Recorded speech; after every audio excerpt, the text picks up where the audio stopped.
Welcome back. It is 5 after 12 o'clock, and we're now going to be putting the spotlight on epilepsy, and we're going to be talking with social worker at Epilepsy South Africa, and that, of course, is you, Sylvia Manganyi. Good afternoon. Welcome to the program, and of course, this is an important discussion to be had. Good Let me ask you. afternoon. Thank you. Let me ask you a question, Sylvia. Why is National Epilepsy Week important, and why is action needed just beyond awareness? It is important because we aim to increase understanding and improve safety, strengthen inclusion, and promote rights, and building community and encourage support and inspire action to a person that are living with people who have epilepsy. Okay. What is the Epilepsy Pledge, and how can South Africans take part? The South African can take play. They can take part. They can take part by learning a first aid seizure. They can take part by being kind to someone. They can take part by challenging a myth and sharing a fact. We know that we asking every South African to take one meaningful action to take part in assisting those who are living with epilepsy. Okay, I guess the all important question then would be, what campaigns is Epilepsy South Africa running for the month of February, and why are they important? We're running different campaigns in February. There are so many in various places. We have awareness walk that will be happening in Vosloorus on the 28th of Feb. I'm not going to give all the dates.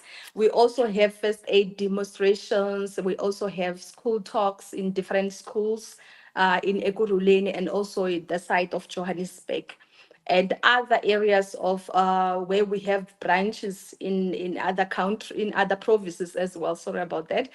And we also have workplace sessions, radio talks as I'm doing right now, dialogues and epilepsy in Daba that will be taking place in Vets. Yeah. I guess the important question here is the issue around inclusion in community understanding for people with epilepsy. Because if people don't understand that you or your child might have epilepsy, they Mhm. probably would just move away from you. They'll marginalize you. True, true. So our vision is to see a person's with epilepsy feels accepted and supported without being discriminated. Stigma and discrimination remain a barrier for people living with epilepsy, which has a significant impact on their well-being of those who are living with this condition. This is mainly because of lack of awareness and knowledge about epilepsy or how to assist better for those who are living with the condition. And sometimes it makes it so difficult for these people that are living with this condition to disclose their condition, even if when they want to or they need to. Common or the most common myths about epilepsy that needs to be corrected. Oh, there are so many. And you find in our communities that people are still having these wrong beliefs or false beliefs, such as like putting a spoon on somebody's mouth when they are having a seizure. We still experience that in our communities. And you shouldn't put anything on the person's mouth because they might injure themselves, they might break their teeth. Why should you have to put the spoon or something else in the person's mouth?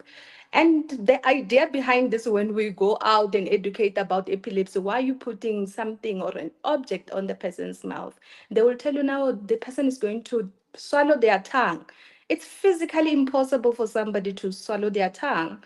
So we advise not to put anything on the person's mouth. And then secondly, people will tell you that epilepsy is a mental illness. Sometimes epilepsy and seizure can be mistaken for a mental illness. as some people with epilepsy may make unusual sound or behave oddly during a seizure. However, like anybody else, some people with epilepsy may develop mental health conditions such as depression and anxiety.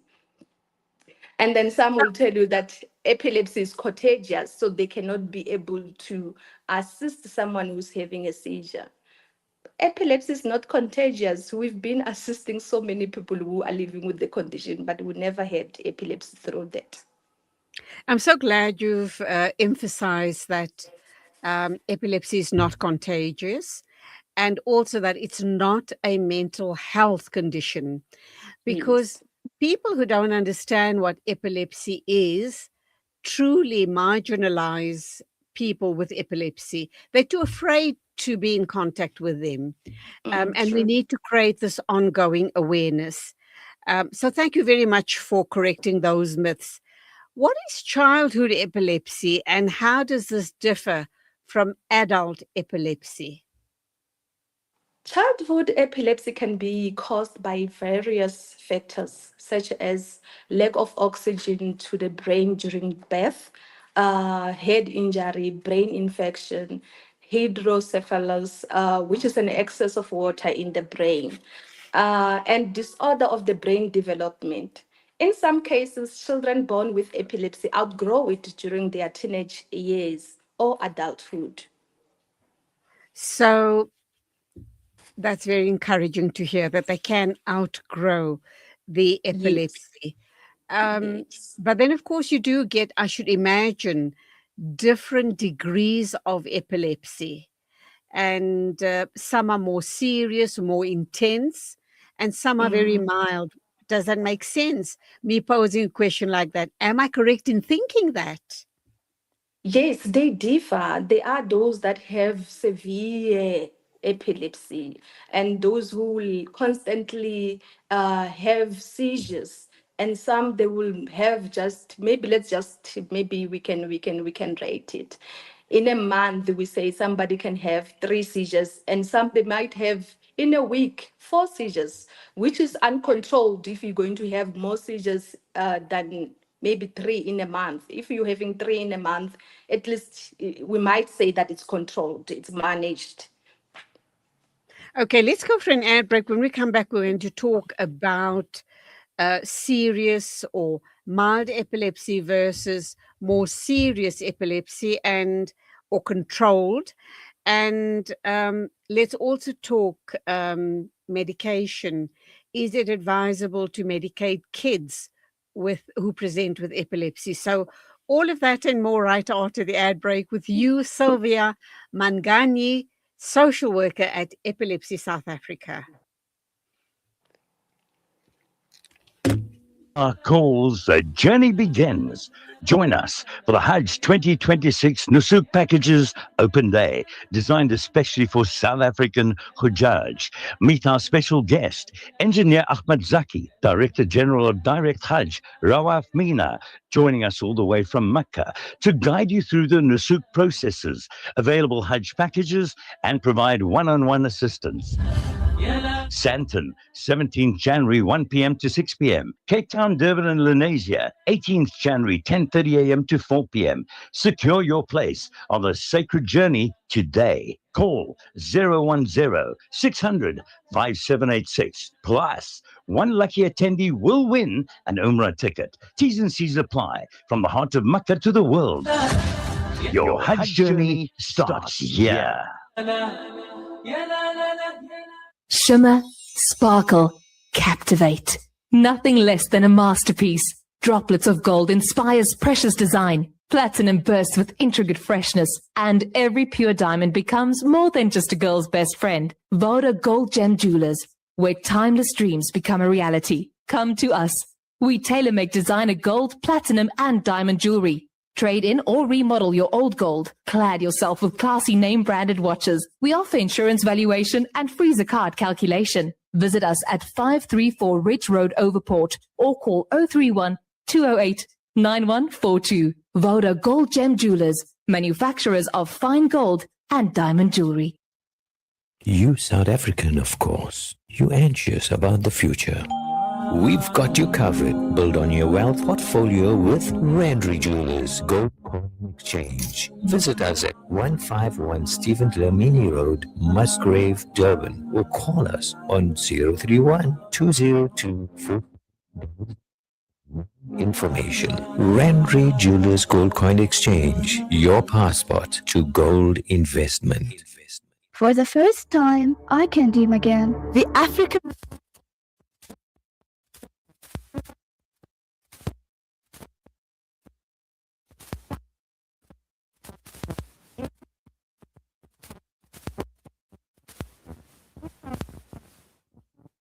our lives with the AMA Orphan Hope Program. African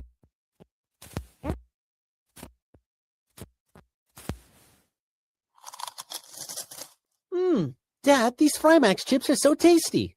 Wow, that really takes me back. My dad bought me a Frymax chips every day after school. They were my favorite when I was your age as well. Quality is at the very heart of what we do, and that's why we ensure that every Frymax packet is filled with the beautiful goodness and flavor-packed taste that you've come to expect from us since 1982. Frymax, from generation to generation. It's a new beginning. It's a new era. Salam Media, humanitarian journalism. Welcome back. We're talking epilepsy awareness. Social worker at Epilepsy South Africa, Sylvia Manganyi, is our guest on the show today to talk about epilepsy and create awareness, obviously. So, Sylvia, what are the sort of signs and symptoms that parents and teachers should be looking out for? And once they suspect that the child might be presenting with epilepsy, what would be their first port of call? Recognizing seizures can be challenging, as not all seizures involves convulsions or muscle movement or jerking. Parents and teachers should be alert for signs of epilepsy, which can vary. These signs may include obvious convulsions, the one that we normally, I think it's visible. You are able to see the reaction and stuff. Sometimes there are stirring spells, often mistaken by daydreaming, sudden unexpected falls, repetitive movement, such as lips making, vegetating, like fidgeting, the clothing, if you know what I'm talking about. Sudden feeling of fear and anxiety, rapid eye blinking. Some of these seizures may last only for few seconds to minutes. But if it lasts more than 5 minutes, then you will have to call for medical attention. So you've described a couple of different symptoms. Let's just Yes. take possibly the most benign one or the less serious one. And you're talking about eye blinking. With Yes. something like that, one should have it investigated. And I should imagine then the doctor would decide what is the best form of management in that particular case. And with a situation like that, I should imagine that sounds to me like a mild form of epilepsy. Mm. Is it controllable through therapy or medication? Yes, of course, it is. It is manageable through medication, depending on the part of the brain which it has an impact on. Let's say it's a partial epilepsy or a partial seizure, which normally it affects the part of the brain. But if it's a generalized seizure or generalized epilepsy, which is affect the entire brain, then sometimes even the treatment might differ. So it depends on the kind of epilepsy or the kind of seizures that you have, but they are manageable through medication. Some of them, they are manageable through surgery. Some of them, they are manageable through keto diet approach. So they are manageable in a different form, depending on the seizure that you have. How can epilepsy or how does epilepsy affect a child's learning and emotional well-being? And again, I'm cognizant of the fact that there's different types of epilepsy in children and adults for that matter. But how does this impact on I guess, their lifestyle as a whole and learning, very especially in children. Mm, mm, mm. Epilepsy is a complex neurological disorder that affects children in various ways, impacting their development and functioning. Each child's experience is unique with epilepsy. While some can lead a normal life, others may face challenges such as difficulties in concentration, social interactions with peers, low self-esteem, missing schools for medical appointments, worrying and anxiety about having a seizure, problem with memory in the part of the brain where the seizure occur. What about a child with mild epilepsy, or even an adult for that matter? Would they be able to still participate in sporting activities? Yes, of course, they can, but under certain supervision, depending on the kind of sports are they involved in. Let's say they are involved in swimming, definitely you would need a constant supervision. Should anything happen during your swimming, the supervisor or the person who's monitoring must be available. So it's something that you cannot engage on your own, knowing whether your seizures are severe or they are mild. But if they are mild, you still need somebody to supervise you. Early on in the interview, you indicated, which was very heartening, I must say, is that a child with mild epilepsy hopefully can outgrow it. You do, Epilepsy South Africa does have evidence that children do and can outgrow mild epilepsy. So that is truly heartening indeed. Um, but I'm trying to think of what schools and parents should know to better support the learners. And the converse of that question is, so we talk mild epilepsy can be Mm, outgrown and very well managed. But if you true. present with mild epilepsy as a 10-year-old child, is there a possibility that your condition could worsen over time? The possibility is there, yes, of course. Because as much as when the seizure are occurring, if they are occurring, maybe let's say maybe they are uncontrolled, definitely they're gonna be have at some point have an impact in terms of your maybe develop other mental condition, or they get worse. Yes, that's possible. Or they can move from partial to generalized epilepsy. Remember, when we talk about partial, it's just a certain area of your brain where epilepsy is located. But if it moves to generalized, then it moves to maybe the whole area of your brain. So that is a possible action that can happen. So that is indicative of the fact that your condition is getting worse. From partial to generalized means that your condition is getting worse. But as you have indicated, that it can be managed with the correct medication and correct therapy. The all important question is, I've been told that medication to control or manage epilepsy is very strong medication. What sort of medication are we talking about here? And does that also mean that the person could become addicted to the meds? As for addiction per se, I cannot have a clear answer on that. But as for medication in terms of what types of medication, yes, I know that they are Epilim 200, and they can sometimes adjust your medication to Epilim 300 or 400 or 500, depending on the kind of seizure or the frequency of your seizures.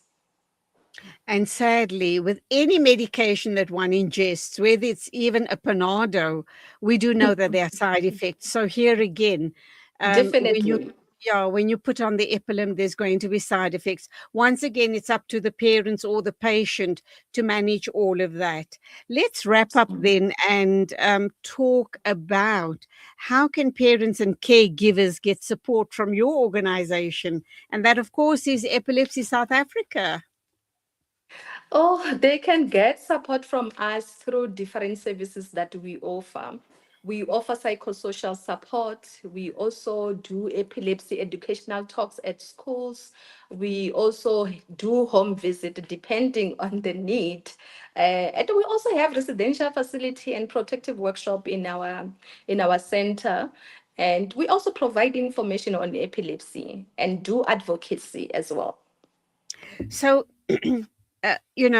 watching this show today, let's assume, sorry, a school is watching us and feel that they've got one or two kids with epilepsy. Can they approach you to come and do a talk at their school?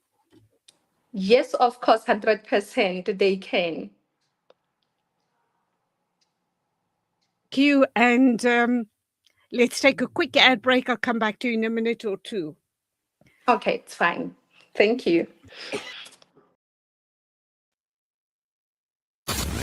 Connect and stay ahead with Salam Media.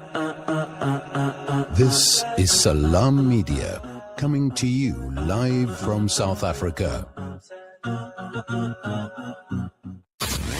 Connect and stay ahead with Salam Media.